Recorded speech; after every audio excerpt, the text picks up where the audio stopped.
We're in the gun shop at Corlane Sporting Goods, the home of the Rocky Mountain Rifle, and Travis has just finished setting up pillar bedding on this Model 70. So here's how it went. So explain pillar bedding. Pillar bedding gives you a surface in which you can't compress your stock.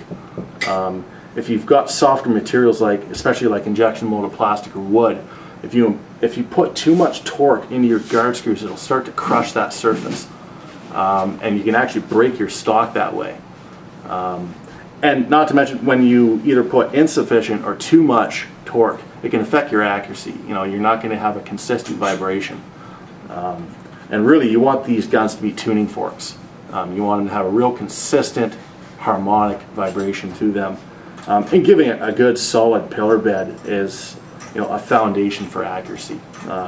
It gives you a good bedrock to base these on. These are score heist pillars. They use a micrometer adjustment where they thread in and out in order to adjust the bottom metal and its reference to the mag box. So after you've bedded it, it still will feed. These are a great system. We install them on all of our guns that we do bed. So essentially what we're going to do is we're going to drill out the old guard screw hole to a more concentric hole. And then I'm going to go in with a piloted reamer. And that's actually going to open it up to slightly over the size of the pillar. After I've done that, we have screws that will install these so that when we bed it in, it'll be fully supported without wearing down your guard screws. So that's a really good way to maintain the integrity of your guard screw heads. And so essentially what we're doing is we're going to open these up, and because a lot of these plastic injection molded stocks are extremely slick, we're going to have to braid the surface all inside of here to create a surface that the epoxy will actually sit in. Otherwise, if you don't do that, it'll actually just unlaminate, and you'll lose your bedding on there. But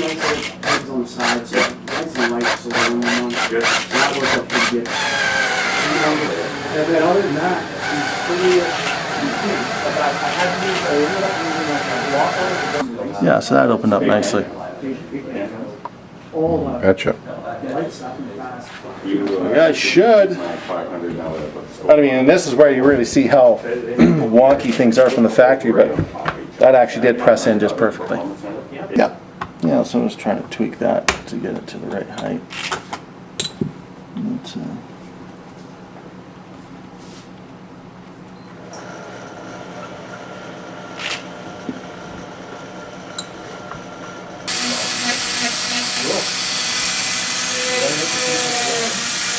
These little dots in there, hey?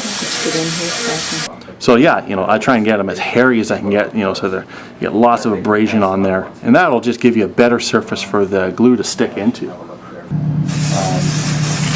But it's really important to get release agent into every crevice, because chances are you'll get glue on it. And it's really nice stuff to work with. As far as epoxies go, some of them are a little bit more liquid than others, like Devcon. But as far as the amount of liquid, how smooth this stuff runs, I like Aquaglass. It lays up pretty nice. And the back doesn't require as much glue, but I like putting some on there just to make sure that everything sticks on there nice and solid.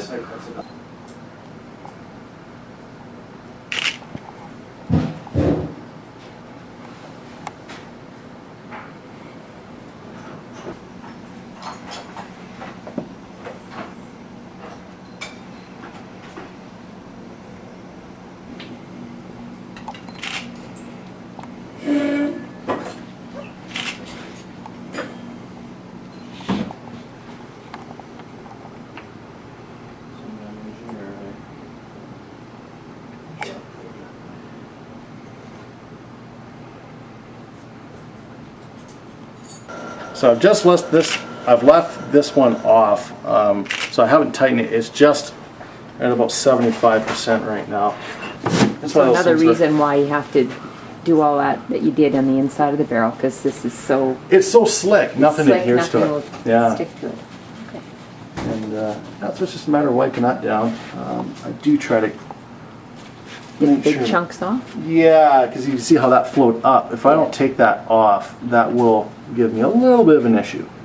But because I've got release agent on there, it will make my life nice and simple.